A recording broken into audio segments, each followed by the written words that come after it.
नमस्कार। आप सभी का स्वागत है हमारे YouTube चैनल पवित्र व्रत कथाओं में। महालक्ष्मी अष्टमी को कही जाने वाली महालक्ष्मी व्रत कथा इस प्रकार है। धर्मराज युधिष्ठिर जी बोले कि हे पुरुषोत्तम श्री कृष्णचंद्र जी, आपके स्थान की प्राप्ति करने वाला, आयु और पुत्र, सभी प्रकार के ऐश्वर्यों और मनवांछित फलों को देने वाला कोई ऐसा व्रत विचार करके मुझसे कहिए। श्री कृष्ण जी ने युधिष्ठिर से कहा कि सुनो, पहले के समय में दैत्यराज वृत्रासुर ने स्वर्ग में प्रवेश किया। उस समय इंद्र ने भी यह प्रश्न नारद जी से पूछा था। नारद जी के इंद्र के पूछने पर नारद जी ने कहा कि हे इंद्र, सुनो, पहले के समय में अत्यंत रमणीय स्थानों से युक्त एक नगर था। उस नगर की भूमि रत्नों से युक्त थी, पर्वत भी रत्नों से भरे थे, जहाँ स्त्रियों के कटाक्ष रूपी नयन बाणों के से कामदेव त्रिभुवन को भी स्वाधीन करता था। वह नगर धर्म, अर्थ, काम, मोक्ष, इन चारों पुरुषार्थों की उत्पत्ति का स्थान होने के कारण संसार का भूषण था।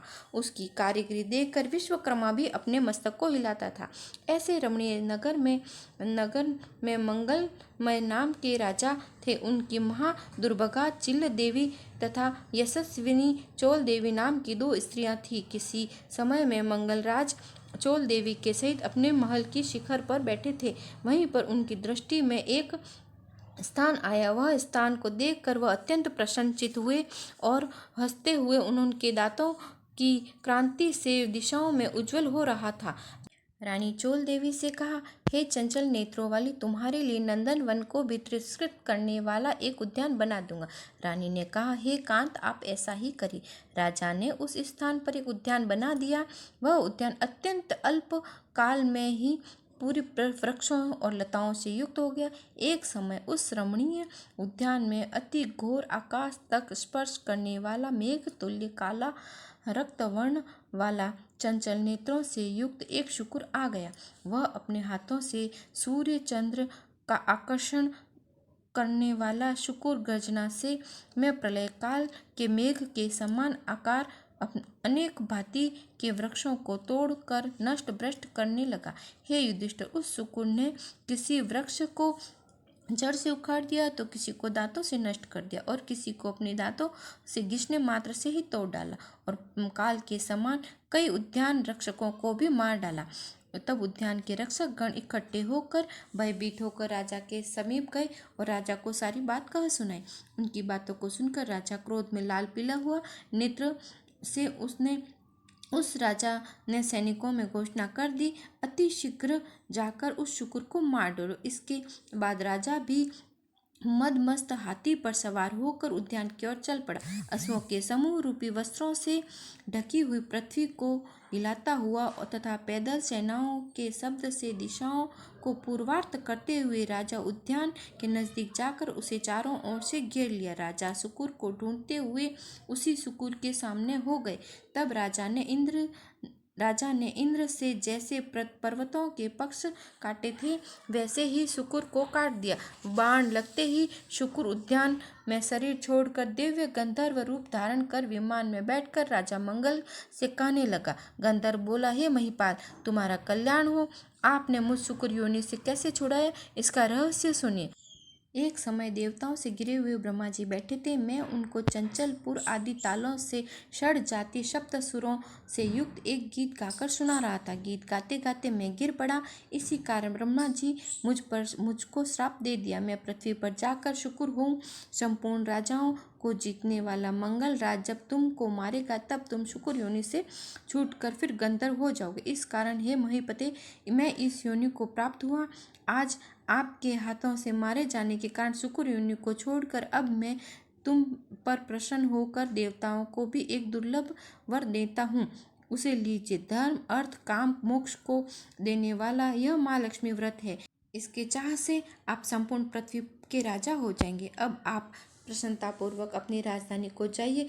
चित्ररथ गंधर्व राज से महालक्ष्मी व्रत कहकर शरद काल के मेघ तुल्य वहां से अंतर्ध्यान हो गया। राजा मंगल ज्यों ही चलने को तैयार हुआ त्यों ही बगल में संबल लिए एक ब्राह्मण बालक पुत्र को देखा। राजा मुस्कुराकर उस बटुक से बोले, हे बटो, देव, दानव, गंधर्व, राक्षस, इनमें से आप कौन हो? बेटा, मुझे सच सच कहिए, ऐसा घोर वन में जंगल में तुम कहाँ से और किस हेतु आए हो? यह प्रिय वचन सुनकर राजा के बटुक राजा से कहने लगा, हे प्रभु, मेरा जन्म आप ही के देश में हुआ है और मैं आप ही के साथ आया हूँ। इससे मेरे योग्य जो कार्य हो कहिए। तब से राजा ने कहा, आज से तेरा नाम नूतन हुआ। हे बेटो, यहाँ पर कोई तालाब हो तो मेरे लिए थोड़ा जल लाइए। राजा के वचन सुनकर, घोड़े पर चढ़कर, पक्षी गणों के शब्द सुनकर वह उसी दिशा की ओर चल दिया। आगे थोड़े ही दूर जाने पर अति रमणीय तालाब पर पहुंच गया। वह तालाब वायु के सैकड़ों यत्नों से निष्फल करने वाला, कमलों के का स्थान, विष रहित अगस्त्य मुनि की पिपासा को शांत करने वाला, समुद्र से भी अधिक शीतल मंद सुगंध वायु से युक्त, स्वच्छ जल से युक्त तालाब के निकट बटुक ने घोड़े को ले गया।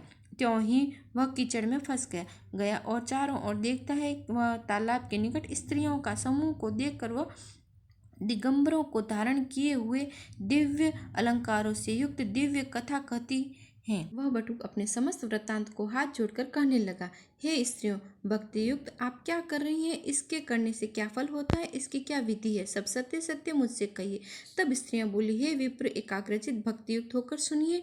जो त्रिलोक में माया, शक्ति आदि नामों से प्रसिद्ध है, उन्हीं महालक्ष्मी का समस्त फलदायक यह व्रत है। इसकी विधि इस भांति है।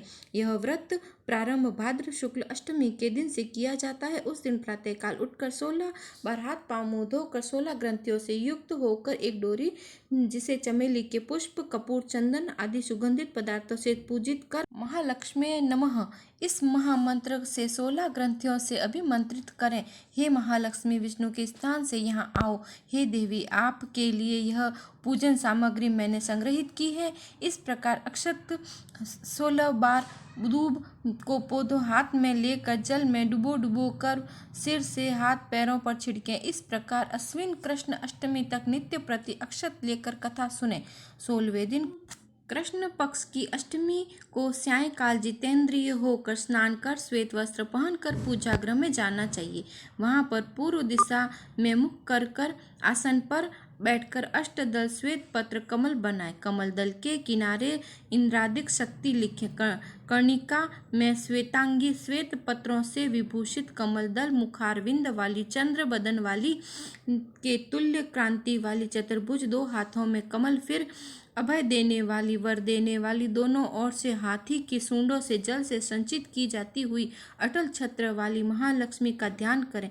कपूर अगर चंदन से महालक्ष्मी की मूर्ति बनाए और महालक्ष्मी का आह्वान करें। इस प्रकार व्रती को 16 दिन पूर्ण होने पर इस विधि से समाप्ति भी करनी चाहिए। वो इस प्रकार है, मैं आपसे कहती हूँ, श्रद्धापूर्वक होकर सुनिए। स्वर्ण के रंग से युक्त गौ तथा स्वर्ण अन्न, वस्त्र आदि देना चाहिए, वह व्रत पूर्ण होता है। 16 ब्राह्मणों को वस्त्र आदि देना चाहिए। इस प्रकार हे विप्र, तुम इस व्रत को करो, अपने राजा को भी कराओ। यदि कोई श्रद्धावान पुरुष मिले उसे भी कहो, नास्तिक के समक्ष यह व्रत मत कहो।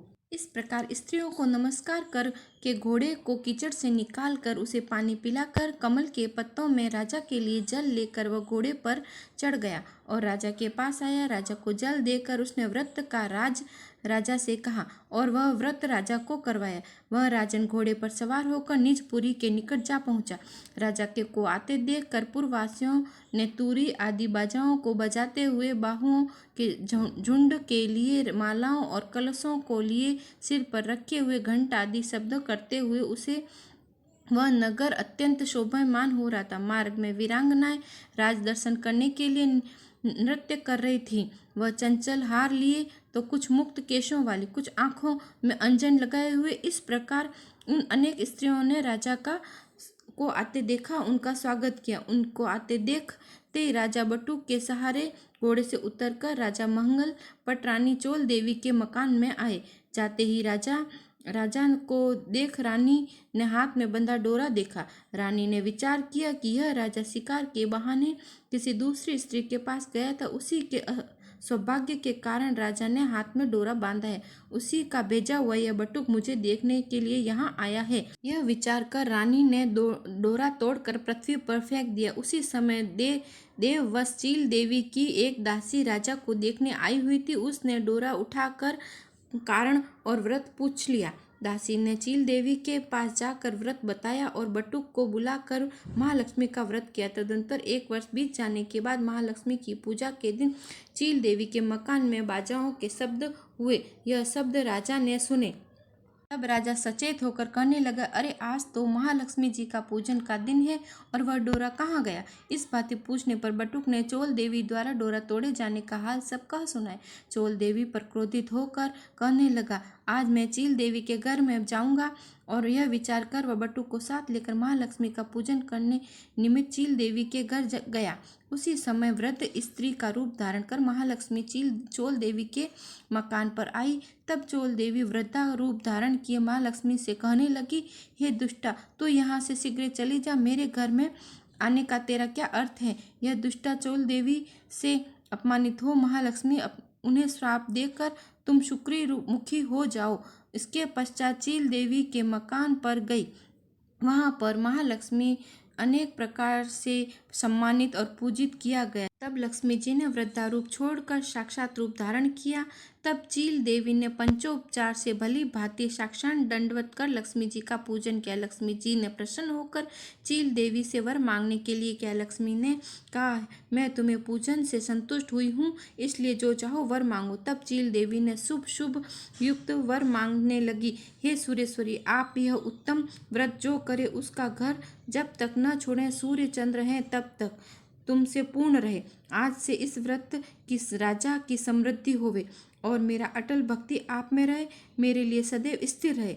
तब लक्ष्मी जी तथास्तु कहकर लक्ष्मी जी वहां से अंतर्ध्यान हो गई। उसी समय चोल देवी भी चील देवी के मकान में आई, लेकिन द्वारपालों के मना करने पर अंगिका ऋषि के स्थान पर सुशोभित घोर जंगल में चली गई। अंगिका ऋषि ने चोल देवी की विचित्र आकृति देखकर व ज्ञान दृष्टि से विचार कर महालक्ष्मी व्रत का करवाया। व्रत करने से चोल देवी यशस्विनी, चातुर्य और क्रीड़ांगनाओं से युक्त लावण्यवती हो गई। अकस्मात एक राजा ने शिकार खेलते हुए मुनि के आश्रम में जाकर सुंदर रूप युक्त नयनों वाली स्त्री को देखा।